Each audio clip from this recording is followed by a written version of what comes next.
সময় important part of our life. সময়ের যে মূল্য দিতে পারে লাইফে সেই সবচেয়ে বেশি এগিয়ে যায়, আর সময়ের মূল্য যে দিতে জানে না সে লাইফে অনেক পিছিয়ে থাকে। তাই প্রতিটি মানুষেরই উচিত সময়ের সঠিক ব্যবহার করা, কিন্তু এই কথাটা অনেকেই বোঝে না। আসসালামু আলাইকুম সবাইকে, দিস ইজ শাহানা স্মৃতি। Welcome back to Shahana Sharif blog. সবাই কেমন আছো? হোপফুলি সবাই অনেক ভালো আছো। আলহামদুলিল্লাহ আমরা অনেক ভালো আছি। আবারও চলে আসলাম তোমাদের মাঝে একটা ব্লগ নিয়ে। আমি তো সকালবেলা ঘুম থেকে উঠে আখ নিয়ে বসে পড়েছি। আমি আখ খাবো, কিন্তু আমি দাঁত দিয়ে খাইতে পারি না, সেজন্য আমার ভাইয়া আমাকে একটা একটা করে কেটে কেটে দিচ্ছিল আর আমি খাচ্ছিলাম। আর এদিকে আমার বিড়ালটা শুয়ে আছে, কারণ ওর অনেক জ্বর।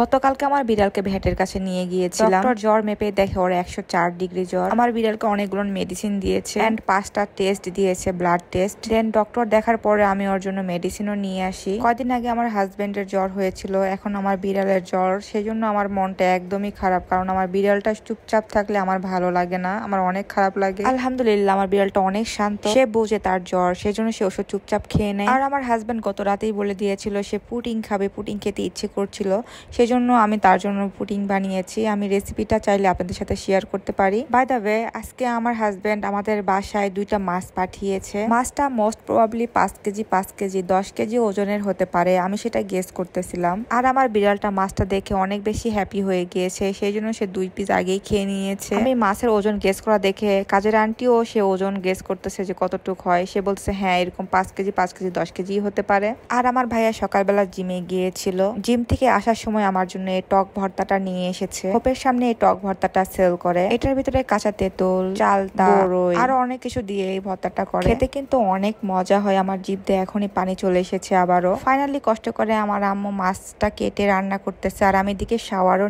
নিয়েছি। শাওয়ার নিয়ে বাহিরে এসে দেখি আমার আম্মু রান্নাও করে ফেলেছে। আর আজকে অনেকদিন পরে সুকেশ ভাইয়াও আমাদের সাথে খেতে বসেছে। ফ্যামিলির সবাই আজকে আমরা একসাথে খেতে বসেছিলাম। আর মাছটা কিন্তু অনেক ইয়াম্মি ছিল, অনেক মজার একটা মাছ ছিল। যদিও বড় মাছ বাজার থেকে কেটে নিয়ে আসা হয়, কিন্তু আজকে বাসায় মাছ আমার আম্মুই কেটেছে, কারণ তার মেয়ের জামাই মাছ পাঠিয়েছে, সেজন্য আমার আম্মু নিজের হাতেই মাছটা কেটেছে। আর এদিকে আমি খাওয়া দাওয়া শেষ করে আমি রেডি হচ্ছি, কারণ আমি আমার 4 নাম্বার যার সাথে দেখা করতে যাব। কদিন আগে আমার যা অনেক সিক ছিল, জ্বর ছিল, সে এখনো একটু সিক, সেই জন্য তাকে দেখতেও যাব। আর তার সাথে আজকে আমি আড্ডা দিব, সেই জন্য আমার হাজবেন্ডকে বলতেছিলাম যে আমাকে তাদের বাসার সামনে নেমে দিয়ে আসেন। রাস্তায় যাওয়ার সময় কিছু ফ্রুটসও নিয়ে নিলাম। দুজন মিলে ডিসাইড করেছিলাম যে দুজন বসে বসে মুভি দেখবো, দুজন বসে ভালো একটা মোমেন্ট পাস করব।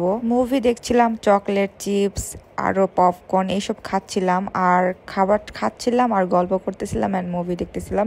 ভালো একটা সময় পার করেছি আমরা দুইজন। অনেক কিছু করেছি যেটা ভিডিওতে অ্যাড করতে পারলাম না, কারণ ভিডিওতে অ্যাড করলে আমার ভিডিওটা অনেক বড় হয়ে যাবে। বাই দ্য ওয়ে, লাস্টলি চা খেতে খেতে ছবি দেখাটা কমপ্লিট করে ফেললাম। চাটা খেতে অনেক ইয়ামি হয়েছিল। আর আজকে রাতটা আমি এখানেই স্টে করেছিলাম। আজকের ভিডিওটা এটুক পর্যন্ত। বাই বাই সবাইকে।